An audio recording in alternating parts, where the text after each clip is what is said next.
Di awal film, di lokasi pegunungan Tubkal, Al-Haus di Afrika Utara.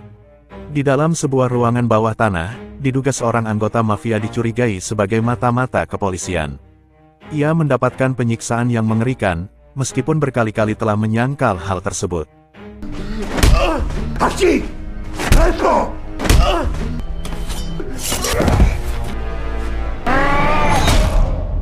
Di waktu yang berbeda, seorang narapidana baru saja dibebaskan dari penjara Alcázar de San Juan di Spanyol.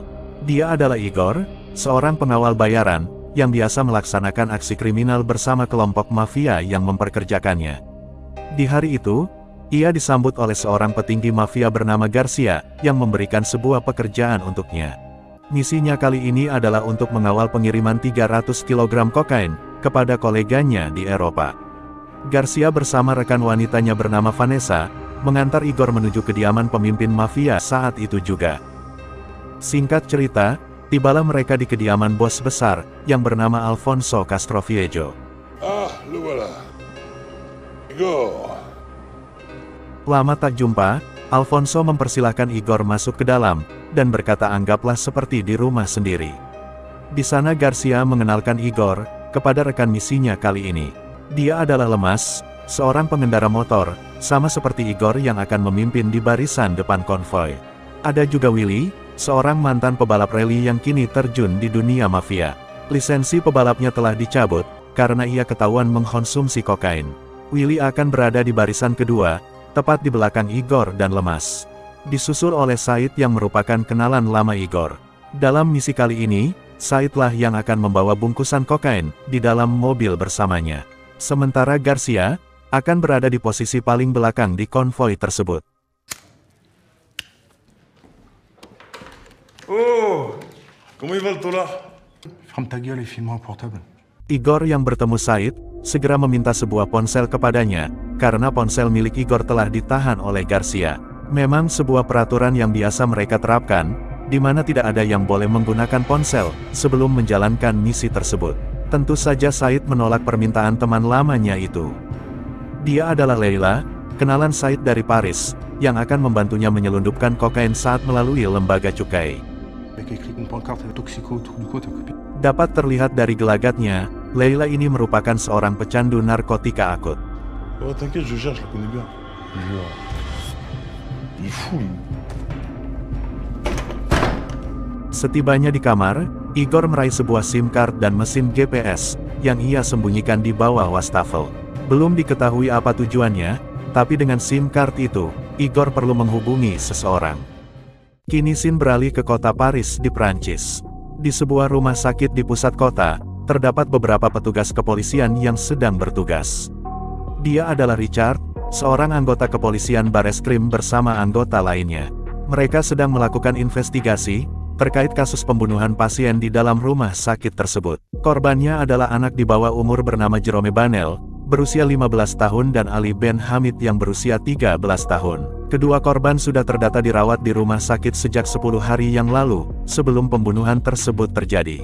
Dia adalah Dr. Patrick, seorang ahli forensik yang memaparkan kondisi terakhir kedua korban itu. Meskipun mereka terkonfirmasi memiliki riwayat medis masalah jantung, namun kematian mereka disebabkan oleh luka gorokan di leher, dan sebuah tusukan di dada. Polisi sudah mencoba menghubungi kedua orang tua korban, namun sampai saat ini tidak ada respon dari orang tua Ali. Diduga, ayah Ali telah menghilang lebih dari 1 bulan yang lalu, dan ibunya kini entah di mana. 2 hari berlalu, di sebuah lepas pantai di Spanyol, terlihat perahu boot melaju kencang menuju ke tepian. Pada saat itu rombongan Garcia dan kawan-kawan baru saja tiba di pantai, dengan senjata api yang mereka bawa. Igor pun hadir dalam kejadian itu. Warga yang sedang berlibur di sana, segera berhamburan pergi meninggalkan lokasi pantai. Rupanya mereka menerima selundupan kokain seberat 300 kg, dan membawanya ke kediaman Alfonso. Beralih ke sebuah jalan di wilayah pedesaan Spanyol, pagi itu telah terjadi penyerangan terhadap mobil kargo kepolisian. Di dalamnya terdapat barang sitaan berupa kokain, yang rupanya telah diambil oleh kelompok mafia tadi. Dia adalah Sarah, seorang anggota kepolisian khusus narkotika. Bersama rekannya bernama Bob, sedang menyelidiki kasus tersebut. Di sana juga ada Daniel, seorang polisi bagian anti kriminal di wilayah itu, yang sedang menghubungi tim forensik.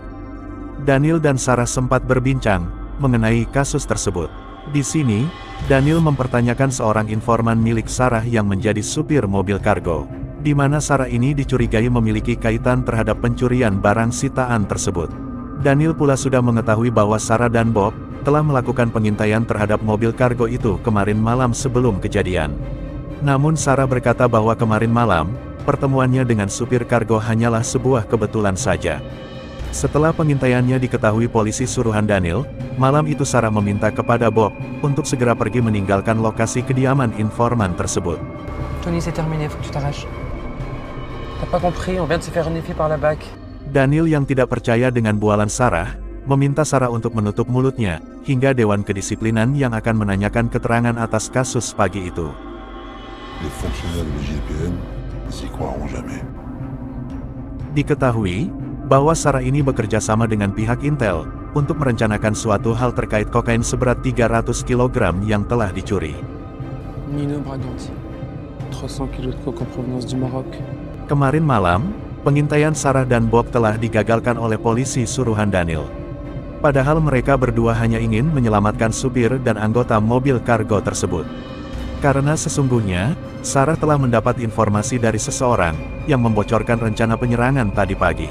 Kini baru diketahui bahwa Igor, atau dengan nama asli Reynald, adalah seorang informan yang bekerja sama untuk pihak Intel melalui Sarah. Sebuah misi yang bahkan tidak banyak diketahui oleh pihak kepolisian, seperti Daniel contohnya. Di lain tempat, Igor dan Garcia menemui Alfonso setelah tugas pertamanya membawa kokain curian selesai. Di sana Igor direkomendasikan Garcia dalam misi selanjutnya, untuk mengantarkan kokain tersebut kepada kolega bisnisnya, yang kini telah diketahui bernama Nino Braganti, yang sempat dibicarakan oleh Sarah dan Bob sebelumnya. Kembali ke kediaman Alfonso, di sana Igor mengambil kembali SIM card miliknya yang ia sembunyikan. Igor diam-diam masuk ke dalam kamar Said, menggunakan ponsel miliknya, dan mengirim informasi kepada Sarah, terkait rencana mereka selanjutnya. Beralih ke kantor Komisaris Kepala Satuan Narkotika Spanyol. Daniel yang sedang merokok didatangi oleh Sarah, yang memberitahu bahwa kokain-kokain tersebut akan diberangkatkan besok pagi, berdasarkan informasi yang diberikan oleh Igor. Di lain tempat, di ruang rapat kepolisian Prancis, Richard bersama timnya sedang membahas terkait kasus pembunuhan pasien di rumah sakit tempo hari. Dia adalah Frank, dan juga Lucy. Frank menaruh kecurigaan terhadap kedua orang tua Ali, karena sampai saat ini belum bisa ditemui. Namun Lucy menjelaskan tentang penemuan rekaman CCTV di dekat area rumah sakit, yang masih berfungsi. Di mana pada saat kejadian, seseorang telah mensabotase seluruh CCTV di dalam rumah sakit. Lucy menjelaskan bahwa terdapat dua orang yang terlihat mencurigakan berada di area parkir UGD. Dengan sebuah mobil van, mereka pergi tergesa-gesa meninggalkan lokasi, tepat di hari pembunuhan itu. Kembali ke Spanyol, malam harinya Sarah dan Bob pergi ke kantor kepolisian investigasi kriminal. Rupanya mereka memiliki janji bertemu dengan kepala polisi di sana, yang bernama Molins. Bonsoir, c'est de Toulouse. On est attendu par le commandant Molins. Très bien. Setelah di dalam, mereka berdua bertemu dengan anggota polisi lain, bernama Viking.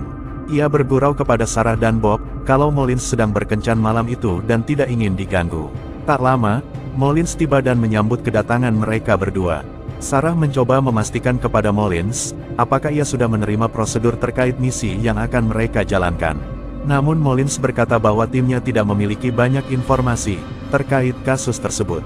Sarah berkata, tentu saja, itu tidak aneh, karena diketahui bahwa Alfonso ini telah menyuap beberapa polisi lokal untuk menutupi kejahatannya. Itulah alasan mengapa tidak ada polisi di sana yang mengetahui tentang misi rahasia yang dijalankan oleh Sarah. Semua dibuat sedemikian rupa agar rencana tersebut berhasil. Perlu diketahui bahwa para mafia kerap kali menggunakan pengalihan dengan melakukan pengiriman narkotika palsu guna mengecoh pihak kepolisian. Oleh karena itu, Sarah ingin rencana ini dilakukan secara diam-diam. Di sini Molins heran, mengapa Sarah tidak langsung saja menangkap Alfonso dan kawan-kawan, padahal Sarah telah mengetahui bahwa kokain tersebut ada di mereka. Sarah menjelaskan bahwa yang ingin ia amankan bukanlah barang bukti kokain tersebut, tetapi siapa orang yang menerimanya, yaitu Nino Braganti, orang yang memiliki pengaruh besar di Spanyol, sekaligus mafia yang menjadi perantara penyelundupan ekspor narkotika. Dengan kata lain, Sarah ingin menangkap Nino dengan barang bukti kokain, yang memang Sarah rencanakan. Seperti kejadian penyerangan mobil kargo tempo hari, hal tersebut memang sudah seharusnya terjadi. Kini kita diperlihatkan sosok seorang Nino, ia bersama wanita dan teman-temannya sedang makan malam di sebuah restoran mewah. Mereka membuat kebisingan dan membicarakan hal-hal kotor di sana, hingga membuat salah satu pengunjung restoran merasa terganggu, dan menegur Nino.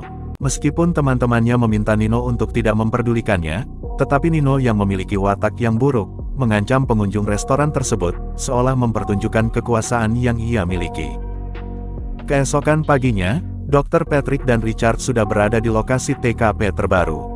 Telah ditemukan mayat seorang wanita hanyut, yang sudah teridentifikasi bahwa wanita tersebut adalah ibu dari Ali, korban pembunuhan yang sedang Richard tangani. Patrick meyakini, pelaku pembunuh itu adalah orang yang sama, terkait kasus pembunuhan di rumah sakit. Hal itu terlihat dari bekas luka, yang berasal dari senjata tajam yang sama, dan juga tidak ditemukan tanda-tanda luka memar, untuk mempertahankan diri.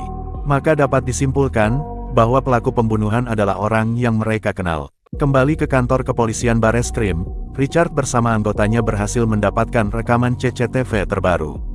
Di sana terekam dua orang pelaku, yang sedang membuang jasad Ibu Ali ke sungai. Dengan kemampuan hacking, tim penyelidikan berhasil menyadap sebuah nomor telepon, yang sedang aktif di lokasi di saat pembuangan jasad tersebut. Diketahui, nomor telepon tersebut dimiliki oleh sepupu ibunya Ali. Berdasarkan hasil riwayat panggilan di teleponnya, mereka mendapatkan informasi, bahwa nomor tersebut sempat mendapat panggilan masuk dari Spanyol dalam 2 hari terakhir. Dari sini kita dapat menduga, bahwa kasus pembunuhan itu, bisa saja ada kaitannya dengan kasus narkotika yang ditangani oleh Sarah dan Bob. Di lain waktu di kediaman Alfonso, Igor memasang sebuah alat GPS di mobil milik Garcia secara diam-diam. Karena jika penyamarannya diketahui, sudah pasti nyawanya akan terancam. Pada saat itu juga, Sarah menerima sinyal GPS dari Igor yang sudah aktif di tabletnya. Kini pergerakan Garcia dapat Sarah pantau dengan mudah. Dari titik keberangkatan di kediaman Alfonso, Garcia menginstruksikan rute perjalanan mereka. Di mana setelah sampai di kota, mereka akan melalui jalur tol, hingga ke titik lokasi pertemuan dengan Nino. Sesuai dengan rencana sebelumnya, Igor dan Lemas akan berada di depan, sebagai pemandu dengan mengendarai motor. Diikuti oleh Said bersama Leila, Willy bersama Vanessa dan rekan lainnya. Sedangkan Garcia berada di barisan paling belakang seorang diri.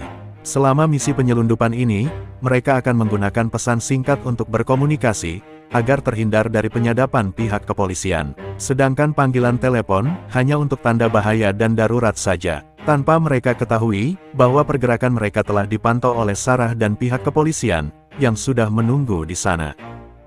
Kembali ke kantor kepolisian di Paris, di sana Richard mendapatkan laporan dari bawahannya terkait mobil van yang kini sudah ditemukan. Sepertinya pelaku telah membakar mobil tersebut, untuk menghilangkan jejak. Kemudian Richard meminta Lucy dan Frank untuk mencari informasi di sekitar lokasi penemuan mobil tersebut. Kini Lucy dan Frank sedang berada di dalam sebuah gedung apartemen, hingga akhirnya mereka memasuki kamar apartemen milik seorang nenek tua dengan hobi fotografi, bernama Juliet. Juliet yang biasa mengambil gambar di area apartemen, sempat melihat dua orang membakar mobil van itu dan segera pergi. Juliet tidak mengenali wajah mereka, karena peristiwa pembakaran mobil itu terjadi pada pukul 4 dini hari, di mana langit masih gelap. Namun Juliet kerap kali melihat aktivitas mencurigakan di lingkungan tersebut, sejak beberapa minggu yang lalu. Bahkan Juliet mengabadikan kegiatan mencurigakan tersebut, ke dalam sebuah buku yang ia tulis. Lucy sempat menanyakan tentang nama Chris Reihlinger, yang tertulis di buku miliknya. Juliet menjelaskan bahwa Chris Reihlinger adalah seorang gangster jahat, yang biasa melakukan transaksi narkotika di wilayah tersebut. Juliet pun menyarankan Lucy, untuk tidak mendatangi apartemen milik Chris di gedung D di lantai paling atas. Kini beralih ke gedung apartemen D di lantai atas, pada saat itu Chris menghubungi Garcia yang dalam perjalanan menuju Paris.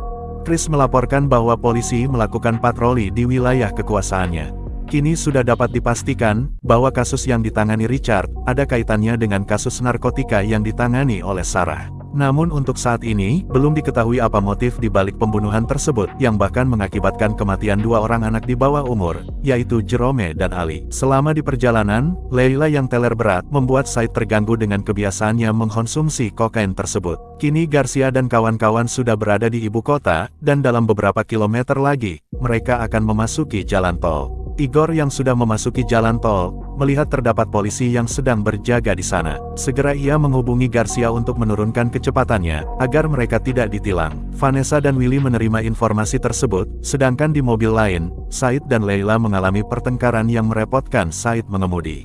Kemudian tiba-tiba Leila pingsan setelah muntah di dashboard mobil, hingga Said yang panik pun mau tak mau, ia harus menepi saat itu juga. T'as pris quoi, Leila? 3 orang polisi yang sedang berpatroli, mendatangi Said yang menepi secara mendadak di bahu jalan. Said beralasan bahwa istrinya sedang sakit, namun ketiga polisi itu tidak mau pergi dan semakin mendekat, hingga terjadilah baku tembak di antara mereka. Écartez-vous du véhicule. Ça va aller, je vous dis. Écartez-vous du véhicule. Je vais sortir les papiers. Écartez-vous du Attendez, véhicule, monsieur. un moment.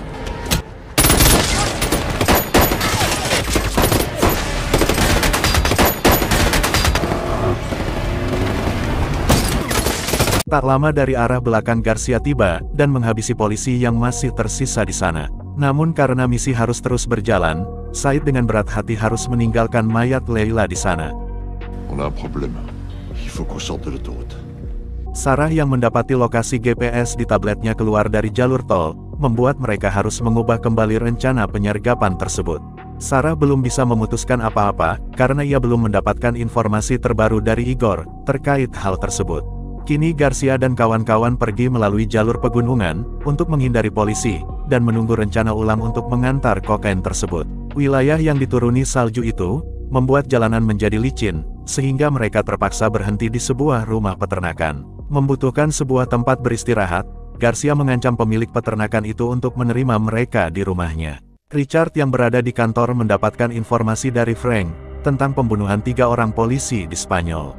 Terdapat seorang wanita meninggal, bernama Laila, yang dari hasil pemeriksaan tim forensik Interpol, Laila memiliki hasil DNA yang cocok dengan DNA yang tertinggal di kediaman Ali. Hingga Richard menyimpulkan bahwa pelaku pembunuhan di rumah sakit, kini berada bersama rombongan yang meninggalkannya di tepi jalan. C'était très bon, madame. De rien. Malam harinya Garcia mendapatkan perintah dari Alfonso, terkait perubahan lokasi pertemuan mereka dengan Nino. Hingga Alfonso memerintahkan Garcia untuk menghabisi Said, setelah misi ini selesai. Liquide cette petite merde de Saïd. Di malam yang hujan itu, sang pemilik rumah pergi ke dalam kandang ternaknya, untuk memeriksa keadaan domba-domba di sana. Namun, tak sengaja ia melihat sebuah lubang bekas peluru, di mobil milik Said. Di saat ia hendak menerawang melihat ke dalam mobil, tiba-tiba Garcia muncul dari arah belakang. Di tempat lain, di suatu bandara di Spanyol, di sana Richard baru saja sampai untuk bertemu dengan Sarah. Bersama Bob, mereka berdua mengantar Richard ke kantor mereka. Di tengah perjalanan, Richard mendapat panggilan masuk dari Frank, yang mengabarkan informasi bahwa Leila dan keluarga korban pembunuhan masih memiliki hubungan keluarga. Frank menjelaskan bahwa mereka berasal dari keluarga pengedar narkotika, sehingga Richard memerintah anggotanya untuk mencari keberadaan ayah Ali, bisa saja ia adalah pembunuhnya. Kembali ke rumah peternakan, setelah membunuh pemilik rumah, Garcia memerintahkan Igor untuk mengeksekusi anak kecil itu, beserta ibunya di ruang bawah tanah. Sementara ia dan Vanessa, melakukan aktivitas senam malam di kamar pemilik peternakan.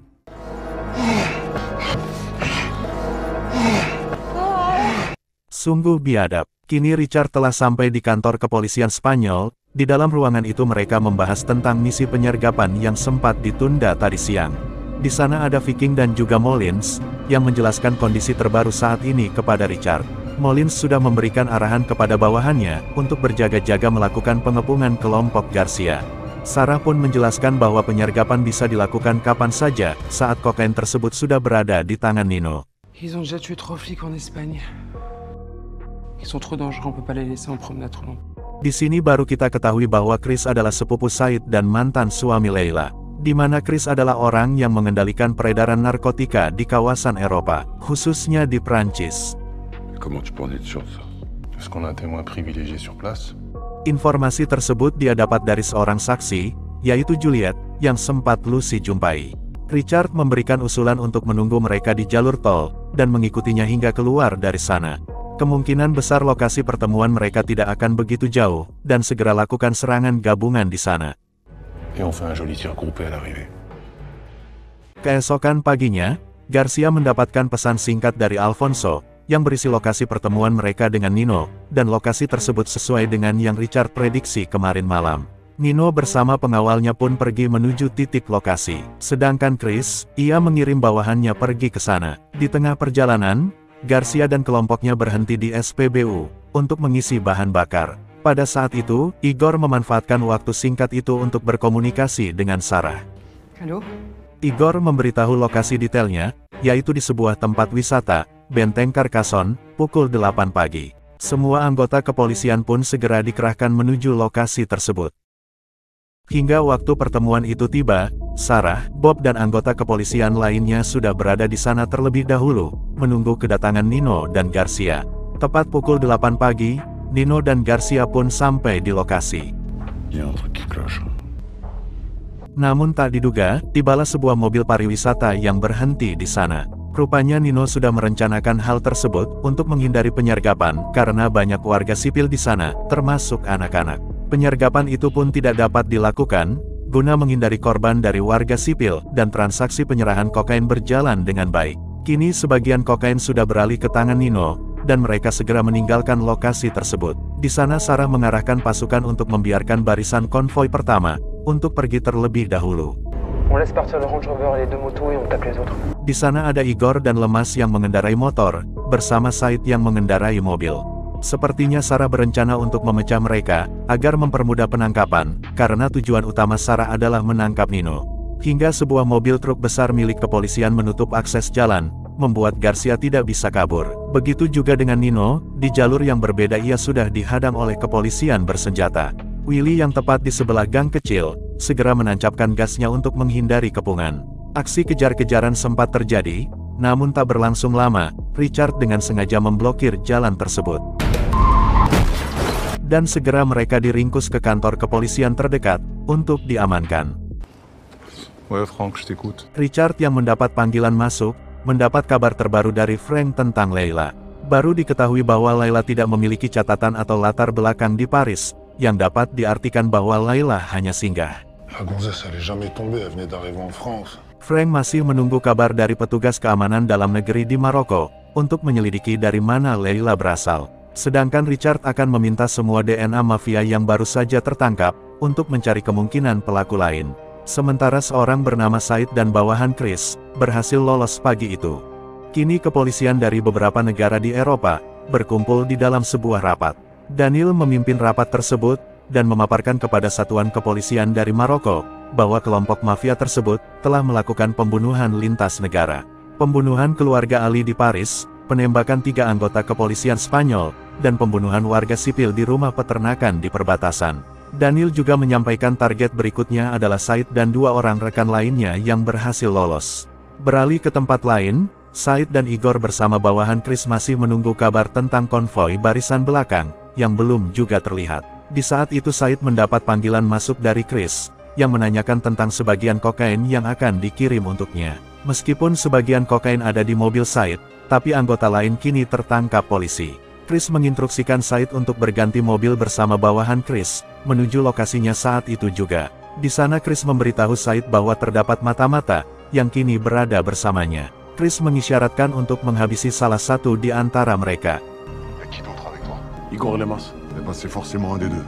Terjadi ketegangan di antara mereka, salah satu di antara pemandu itu adalah mata-mata. Dengan mengacungkan senjata tepat di wajah Igor, Said pun meletuskan tembakannya.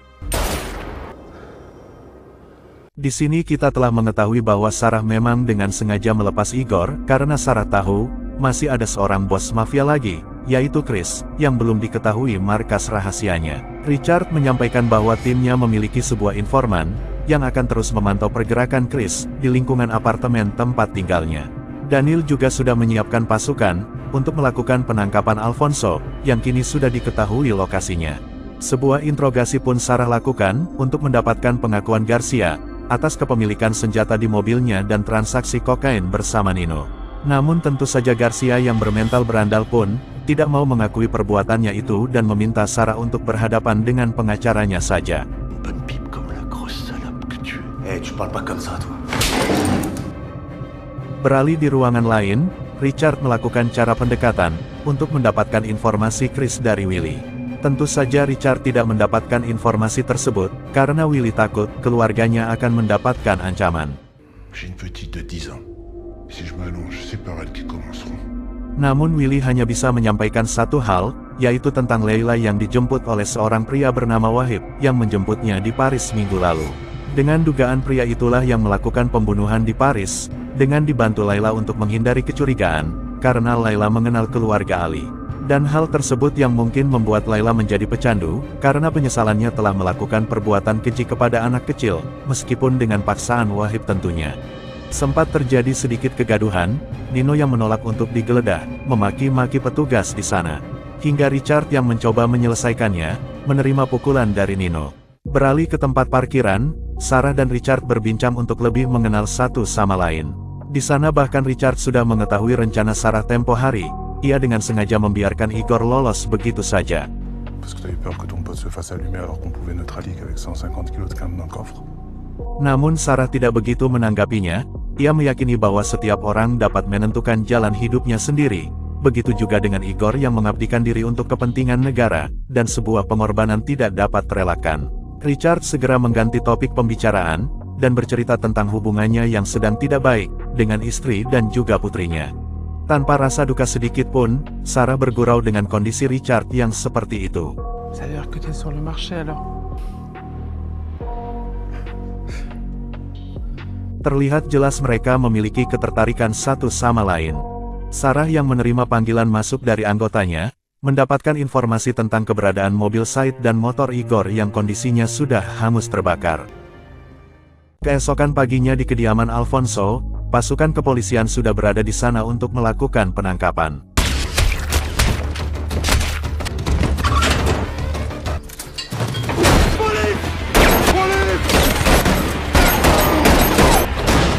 Hingga Alfonso berhasil ditemukan di dalam sebuah ruangan ibadah, dengan sebuah pisau lipat yang ia sembunyikan di tangannya. Beralih di tempat lain, siang itu Daniel dan anggota kepolisian lainnya sedang dalam perjalanan untuk pemindahan tahanan. Namun tak diduga, perjalanan mereka menjadi terhambat, tatkala terjadi sebuah kecelakaan mobil yang menghadang jalur mereka. Apparemment, il y a eu un gros accident. Je vais aller voir ce qui se passe. Y a pas une issue de dégagement? Ouais, ça paraît compliqué. Garcia memang sudah merencanakan kecelakaan itu, dengan bantuan Chris tentunya, dan segera mereka memanfaatkan situasi untuk melakukan perlawanan. À tous de Sarah. À cause d'un accident, on est bloqué. On va en avoir pour un bon moment.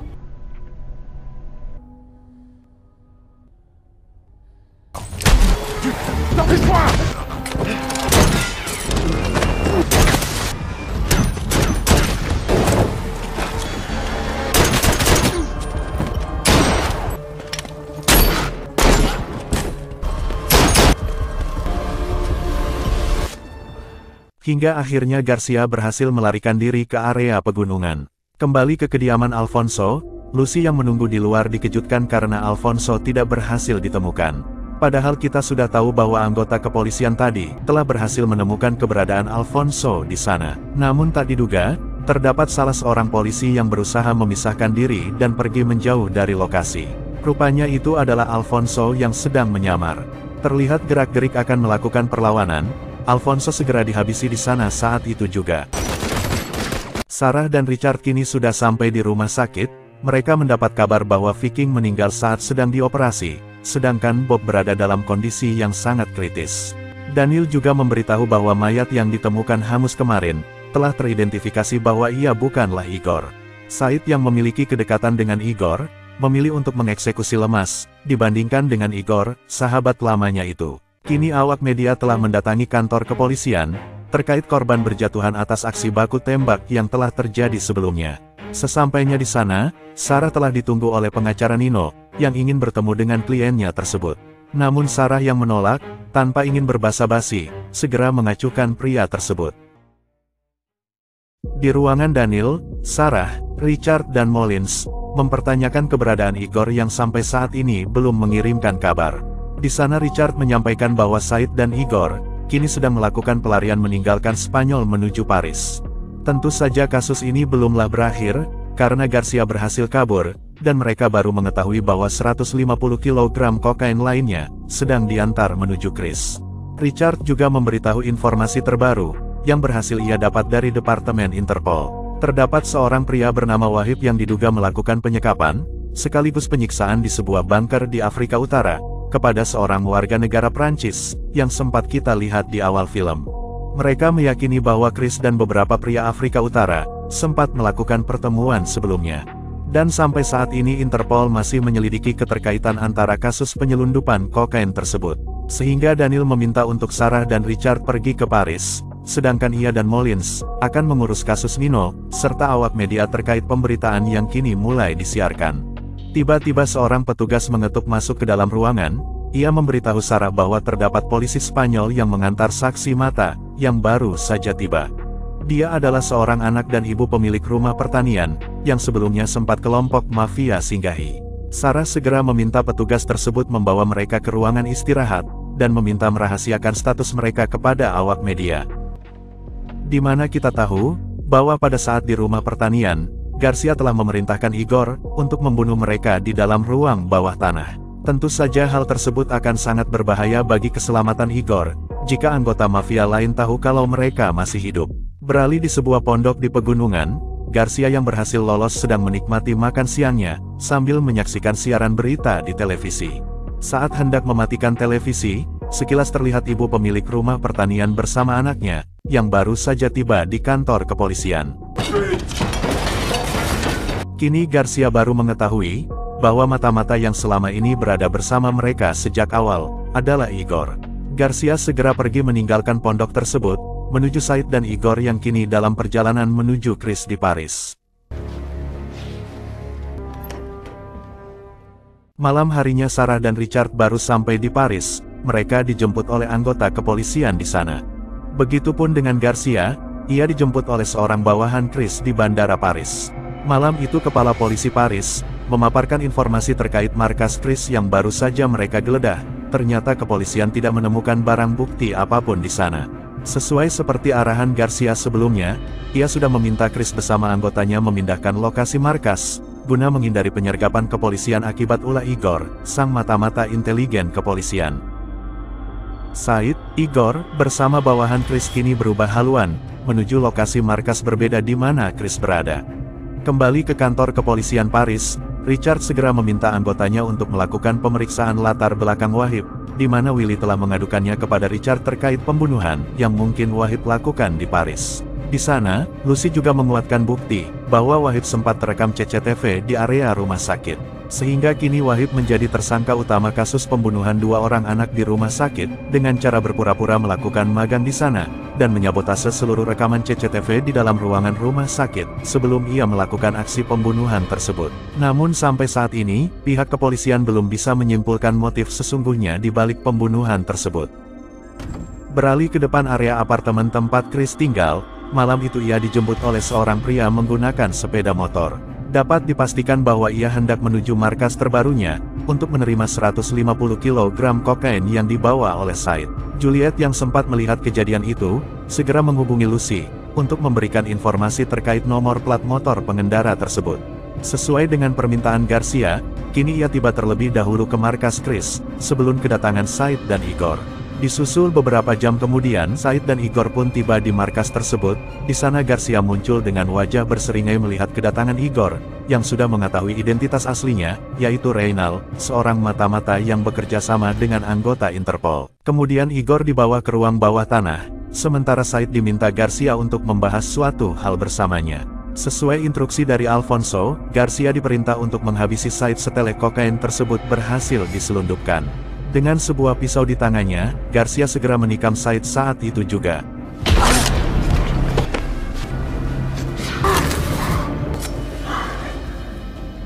Beralih ke pusat kota Paris, tengah malam itu Richard mengajak Sarah untuk menghirup udara malam, untuk melepas penat, seusai hari-hari yang melelahkan. Tepat di depan sebuah motel, Sarah memberikan sebuah hadiah kepada Richard saat itu dan mengajak Richard untuk bermalam di sana.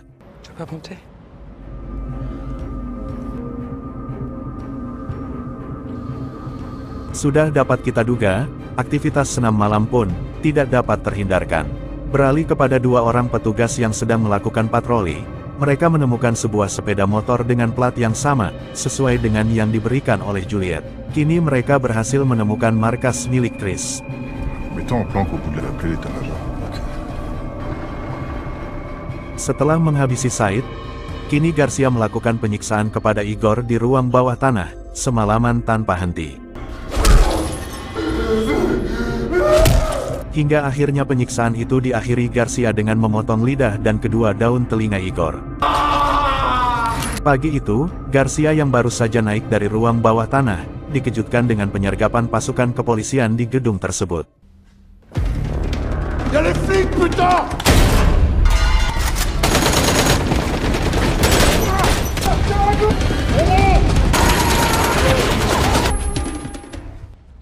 Kini Sarah yang sudah sampai di ruang bawah tanah, berhasil menemukan keberadaan Igor yang sudah sekarat. Sungguh disayangkan, Sarah hanya bisa menyaksikan detik-detik hela nafas Igor, sebelum ia meninggal karena kehabisan darah.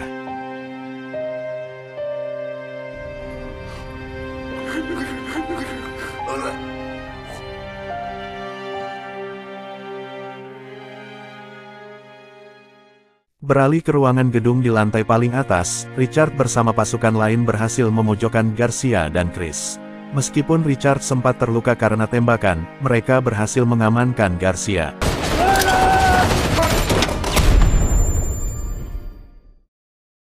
Sempat berpapasan dengan Sarah, Garcia sempat-sempatnya menjelaskan kronologi penyiksaan yang ia lakukan kepada Igor. Sarah yang terbawa emosi, mengacungkan senapannya tepat di wajah Garcia, yang kemudian dihalangi oleh seorang kepala kepolisian Paris. Sarah yang memang berada di divisi lain, tidak memiliki izin untuk melakukan penembakan tersebut, di mana kini tersangka Garcia sudah tidak berdaya.